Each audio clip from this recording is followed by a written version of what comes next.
In this special series of Afternoon Large, you'll hear from participants in our Menzies Early Career Network, a program for university students to learn, research, publish on a topic of Australian contemporary history and liberal thought. The students' essays will be published in a new book, Menzies Rediscovered, a new generation's inspiration for political philosophy, domestic challenges and foreign affairs, in March 2026.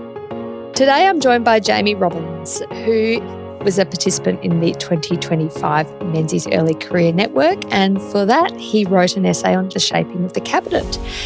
Jamie has just graduated from the University of Queensland, where he studied law and Western civilisation as a Ramsay Centre scholar. So, wow, Jamie, congratulations, great achievement, and fantastic essay for the book Menzies Rediscovered that will be coming out in March 2026. Thank you very much for having me, Georgina. It's a pleasure. Now, why did you choose to participate in the Menzies Early Career Network? Well, Georgina, I was very fortunate to have a great friend of mine, Jacob Carson, who participated in this wonderful program last year, who urged me to apply earlier at the start of the year.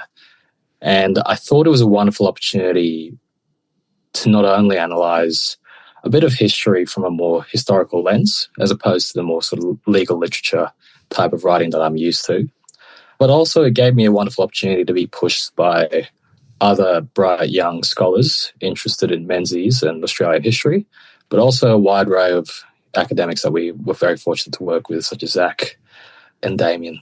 Yeah. Oh, fantastic. What was the most impactful thing you found about the experience? I think being able to be pushed by the other young scholars and to learn from them. We all come from very different walks of life, studying all sorts of different topics, not only in our personal academic careers, but also in the topics that we've chosen for this text. It was a very, very eye-opening experience to be able to push by them, especially in our final masterclass, which we had in Melbourne just a few weeks ago. And I'd say that was the sort of highlight of this experience for me. Oh, fantastic. Well, I thought the masterclass looked like great fun. I was sorry I wasn't a student and able to participate, but yeah, having Martin Farr from the University of Newcastle in the UK come down and talk to you all and scrutinise your papers very much with the Socratic method in mind was great. Now, well and truly. You've written about shaping of the cabinet. What attracted you to the topic of Menzies' approach to forming his cabinets? Georgina, when I was first asked to think about a topic for this chapter that I was going to contribute, I was a bit stuck in the sense that I really felt the pressure to want to choose something interesting and something that was a bit of a gap in the literature, but I just couldn't find or put my finger on anything. But at the time, the new federal leader of the Liberal Party, Susan Ley, was embarking on the ever difficult task that all new leaders must tackle of choosing her new shadow cabinet. And I thought that maybe there might be some literature in order to sort of think about this topic from. Long and behold, I found a bit of a gap in the literature. So I thought this would be a wonderful, journey for me to go on myself as just a young person interested in politics, but also a good opportunity to try contribute something academically where there isn't sort of any previous work done. It's really interesting, all these conventions in politics. So there's no law that says you have to have, for example, an opposition, but we have, the opposition and a party of opposition. And these things have evolved over the years. We didn't have a shadow cabinet, I don't think, until the 1970s, a formal shadow cabinet. So again, Menzies wouldn't have had a shadow cabinet.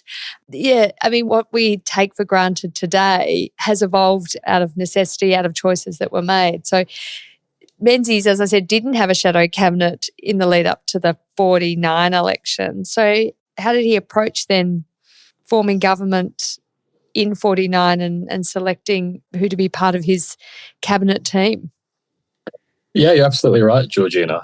Billy Snedden was the first Liberal leader to introduce the shadow cabinet. And I think with respect to your question, I'll answer it in two parts. One, a little bit about the shadow cabinet and why Menzies thought to take a more flexible approach. And two, a little bit about his approach in 1949 when coming back into government. On the topic of the shadow cabinet, the absence of a shadow cabinet wasn't a theme exclusive to the Liberal Party. The Labor Party themselves, up until the middle of the 1960s, didn't have a formal shadow cabinet either, with their sort of formal shadow opposition holding the government to account, consisting of the leader, the deputy leader, the leader in the Senate, the deputy leader in the Senate, and an elective caucus of about 10 other backbenchers that would sort of ad hoc hold the government to account.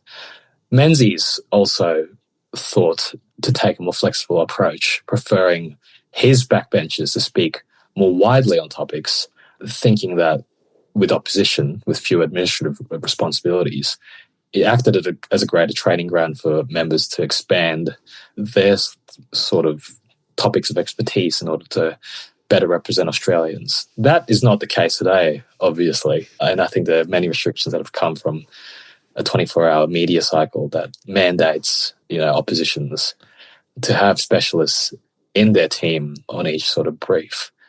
But with respect to how he approached 1949, the selection of his cabinet, because there was no shadow cabinet, there were no implied personal loyalties. So whilst initially it might have seemed as though Menzies had a lot more freedom in order to choose his cabinet, my paper sort of outlines a various amount of limitations that he in fact had in 1949. Not to mention that 1949 was an interesting year because it saw the expansion of the parliament. Before 1949, the coalition only had about 29 lower house members, less than maybe about half of those being Liberal Party members. So Menzies was completely hampered by just the sheer numbers of people in the parliament, let alone this new intake having people with no experience, some being too young, some being too old. Yeah, always a problem. You've only got the team that's elected to be with you, so you can't handpick the representatives so much as you can handpick those you want to be part of your cabinet from that group. Tell me, the expansion of the parliament, though, that must have at least given Menzies more options, even if they're new members of parliament, so they're not necessarily experienced. Yeah, well and truly. Interesting, however, whilst it might have seemed as though he had more options, he was in fact hampered by the fact that a lot of these options, as I noted, were simply too inexperienced in parliamentary life. For that reason, a whole bunch of about 10 of his ministers in his government, when he came back into power in 1949, were in fact ministers of prior UAP governments, either led by himself or Lyons, which not only in one sense demonstrated Menzies' extraordinary capacity to put aside prior differences with certain members of those former governments, but also highlighted the shortcomings of the previous size of the parliament. Menzies himself devoted one of his weekly broadcasts to this topic in 1943, where his first point in pitching the idea of a bigger parliament was the idea that the area of ministerial choice was just far too restricted. I mean, if we're playing the Ashes at the moment, you're not going to choose Australia's cricket team based on just the Randwick Cricket Club, right? You want to get your best assets from all around the country, and this 1949 expansion of the parliament was crucial in that. Yeah, just not in the very short term, I guess. Now, Menzies is famous for dealing pretty neatly with leadership rivals. You think of Casey, Spender, Hasluck and the like. He sort of kept them busy in portfolios but made sure they weren't too successful insofar as they might mount a credible challenge to his ascendancy within the party. Can you tell me about that? Yeah, this was a really interesting part of this chapter, and in this research process I was able to touch on some of these ideas which I'd never sort of exposed myself to before. Casey and Spender specifically were huge institutional rivals to Menzies, with Casey having a far more deeply embedded institutional presence in Victoria than Menzies himself did, and Spender also being a significant rival in New South Wales, which was a state relatively hostile to Menzies. Spender himself had set up a rival broadcast to Menzies, which we often forget. What my paper sort of details is, in this early period of Menzies' leadership, before he could input changes into the ministerial mechanisms in order to promote younger talent, he had to first deal with these leadership rivals that he had. And the common theme between both Casey and Spender was they were sent out of the country. They're put in the external affairs portfolio, akin to, the strategy that Theresa May would have taken with Boris Johnson. One might have sort of drawn parallels there. And Julia Gillard took with Kevin Rudd, making him foreign minister. So there you go. Those two. Although we're not so successful in the end because he still came back. Peas in the pod, those two. But that was a mechanism that he embarked on. Also detailed in this paper is how he used Eric Harrison as the party's inaugural deputy leader as a crucial asset. Eric Harrison himself coming from that tricky state of New South Wales for Menzies. So in these early years, the role of Eric Harrison must not be understated. Now, Menzies introduced in 1956 the tiered ministry. Well, what have been the long-term benefits of having a cabinet minister and then a sort of outer ministry? Might be an assistant minister, or in some governments it's a parliamentary secretary. Yeah, absolutely, Georgina. As you mentioned before, these things, Westminster conventions and how our governments are structured, have developed organically over time. The tiered ministry system, which is something that we're the beneficiaries of today, is something that Menzies introduced, but it wasn't without various iterations and different sort of trials and errors along the way. In the UAP years, they had assistant ministers that sat in cabinet. When Menzies came back into government in 1949 with the expanded parliament, he realised the need to promote younger talent, so introduced the parliamentary undersecretary role. But this was really confusing in itself. No one knew what it was. Nice. They weren't part of the executive. I'm now confused. Me too. I had to rewrite my draft a few times, but they didn't have the powers of the executive. They didn't sit in cabinet. They took media conferences. So not only were they confused, but the opposition was also confused, having tried to call a motion to render these positions deemed unconstitutional at some point. But finally, in 1956, Menzies settled on the outer ministry system as the mechanism that we've inherited today. And my chapter outlines how this system was crucial in the longevity of the Liberal Party's talent and succession planning for Menzies. Almost all of the outer ministry ministers appointed by Menzies since the introduction in 1956 of this system were at some point either under Menzies or under one of his successors entered into the cabinet. So it was a good training ground. And if you were appointed to the outer ministry, in all likelihood, a cabinet ministry was ahead of you. Well, they'd probably like to think so. Are there any lessons for modern leaders in how Menzies went about picking his cabinet and dealing with political rivals and establishing new structures of ministry?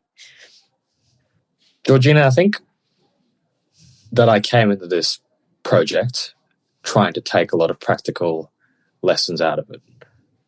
As I finished the project, I realized that sometimes history and politics develop organically, and we just have to be able to appreciate that there are different contextual limitations that sometimes render lessons from the past not so applicable to parliaments and parties today. Nonetheless, the one thing I can say from this research project is that Menzies always had his eye on the bigger picture. Well, succession planning was pivotal. Yeah. Developing talent was pivotal. And I think modern parliamentary leaders, modern business leaders, in fact, can all take the lesson of focusing on the bigger picture as opposed to the everyday media battle. Yeah. Well, that's an important lesson, Jamie. Thank you so much and congratulations on your paper. Many thanks. Cheers for the opportunity.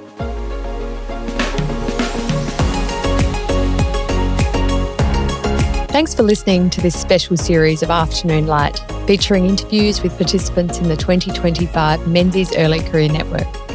To follow more of our work, make sure you subscribe to this podcast and explore our other content at the Robert Menzies Institute website, robertmenziesinstitute.org.au.